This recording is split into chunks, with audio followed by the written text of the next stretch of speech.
کرے گا آپ کس دھوکے میں ہیں اور کس تردد میں ہیں اور کون سے شک میں آپ کو آپ کی ناواقفیت نے ڈالا ہوا ہے. میں تو آپ سے یقین سے عرض کرتا ہوں کہ میں کشف اس لیے کرنا چاہتا ہوں تاکہ میرے ایمان کی زیادتی ہو، کیونکہ ایمان کی زیادتی کے لیے یہ گشت کیا جایا کرتا تھا. اس گشت کے کرنے کی تبلیغ میں اور جماعتوں کو ترغیب دی جاتی ہے.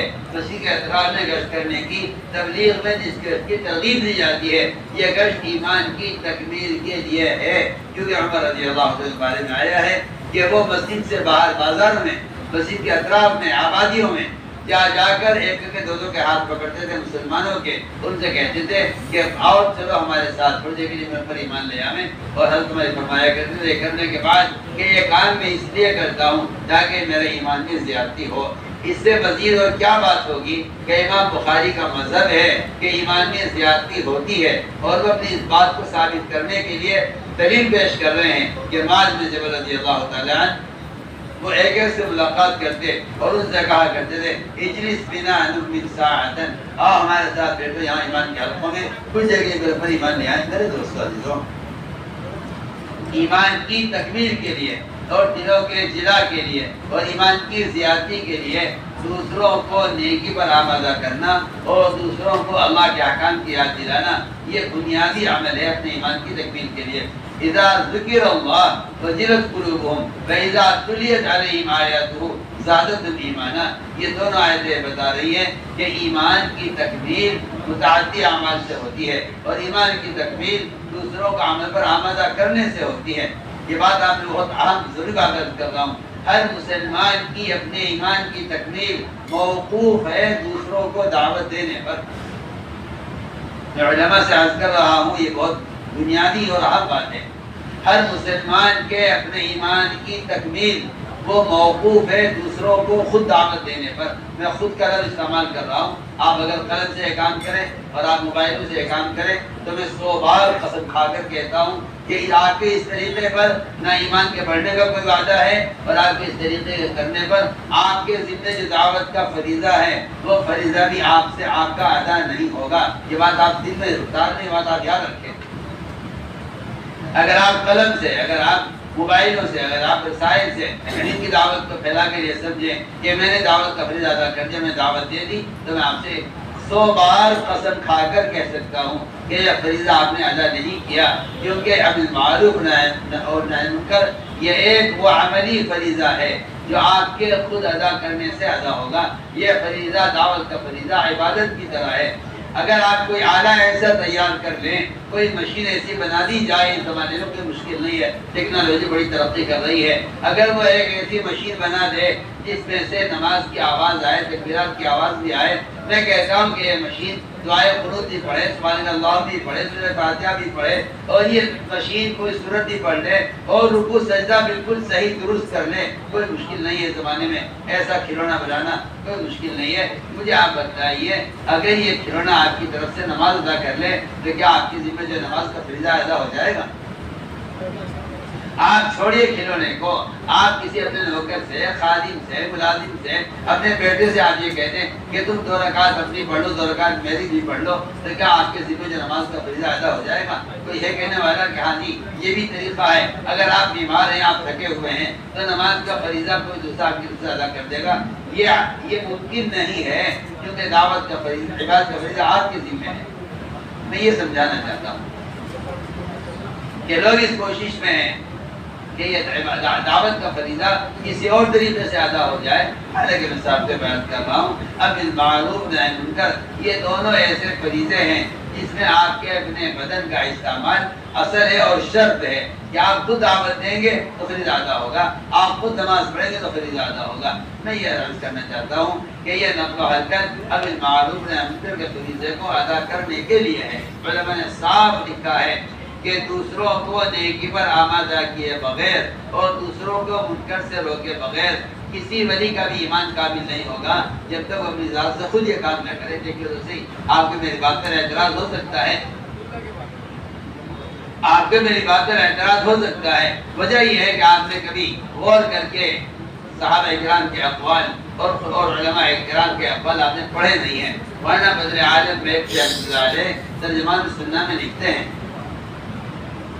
کہ ایک شخص اتنی نمازیں پڑھتا ہے کہ اس کی پیشانی سیاہ ہو جائے، اور ایک آدمی اتنا روزہ رکھتا ہے کہ اس کو ہونٹوں پر خشکی جم جائے، اور ایک آدمی زکوٰۃ وقت پر پوری ادا کر دیتا ہے۔ وہاں لکھتے ہیں کہ اسلام میں ایمان کی علامت صرف یہ نہیں ہے، اسلام میں ایمان کی علامت صرف یہ نہیں ہے، اسلام میں ایمان کی علامت اس کو قرار دیا گیا ہے کہ کیا آپ دوسروں کو نیکی کا حکم کرتے ہیں، کیا آپ دوسروں کو برائی سے روکتے ہیں؟ اگر آپ یہ کرتے ہیں تو پھر کہا جائے گا، اور ایک حدیث میں صاف فرمایا کہ جو آدمی کسی کو منکر سے روک رہا ہے،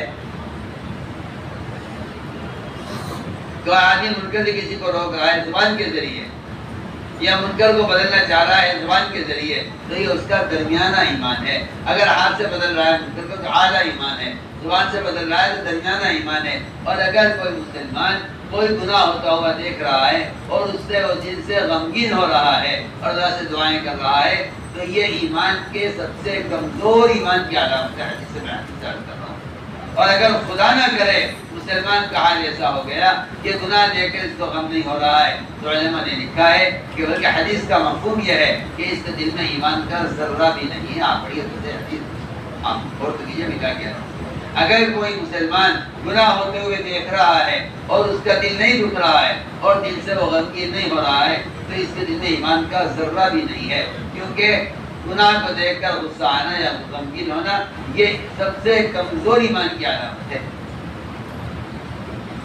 بلکہ علماء نے لکھا ہے اگر کوئی شخص گناہ ہوتے ہوئے دیکھ رہا ہے اور اس پر اس کو غصہ نہیں آتا، تو اس کے ایمان کا ذائقہ بالکل ختم ہو چکا ہے۔ یہ آپ ذرا پڑھیے ترجمان السنہ میں خوب لکھا ہوا ہے۔ ہم تو اس لیے عرض کرتے ہیں کہ دعوت و تبلیغ کے عنوان پر جو نقل و حرکت ہے، یہ نقل و حرکت اللہ کے اس امر کی وجہ سے ہے، جس امر کے ذریعے دعوت کے فریضے کو ادا کیا جائے۔ دعوت کے فریضے کو ادا کرنے کے لیے نفر ہے، اور دعوت کے فریضے کو ادا کرنے کے لیے نفر حاصل ہے۔ اسی لیے قرآن میں حدیث میں جگہ جگہ خوب کھول کے بیان کر دیا گیا کہ اگر آپ نے امت تک دین کا پیغام پہنچانے میں تاخیر کی تو آپ اللہ کے عذاب کو واجب کر لیں گے، اللہ کا عذاب جلدی آ جائے گا اگر مسلمان نے دعوت کو چھوڑ دیا۔ آپ ذرا پڑھیے قرآن اور پڑھیے احادیث اور پڑھیے علماء کے اقوال، تو آپ کو معلوم ہوگا۔ بلکہ میں عرض کرتا ہوں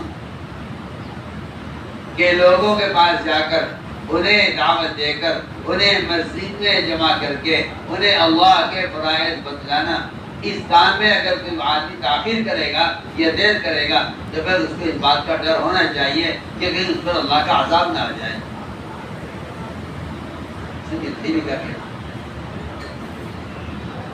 مسلمان کو چاہیے، سنو میں دوبارہ عرض کرتا ہوں، آپ توجہ سنیں میری بات، مسلمان کو چاہیے کہ وہ کوشش کر کے ایمان والوں کو مسجد میں جمع کرے اور ان کو اللہ کے فرائض بتلائے۔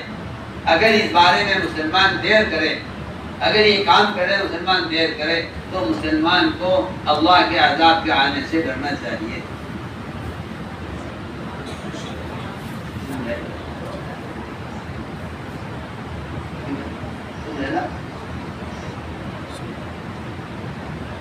آج یہ کہتے ہیں کہ یہ کوئی فرض نہیں ہے، کوئی واجب نہیں ہے، کوئی لازم نہیں ہے۔ آپ کیا بات کر رہے ہیں؟ اگر یہ فرض ہوتا پھر تو کہہ سکتے ہیں کہ ہاں بھائی اللہ کا عذاب آ جائے گا، فرض سننے پر۔ اور میں آپ سے کچھ کہہ رہا ہوں، میں اپنی بات کو دوبارہ لوٹاؤں گا اور اس بات کو سمجھانے کے لیے آپ کو حدیث سناؤں گا۔ علماء بھی سنیں اور عوام بھی سنیں۔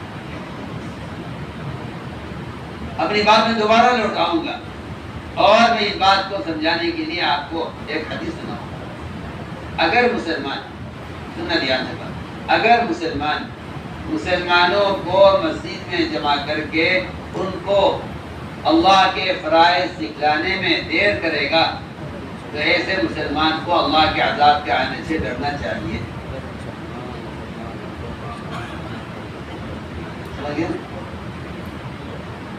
اگر مسلمان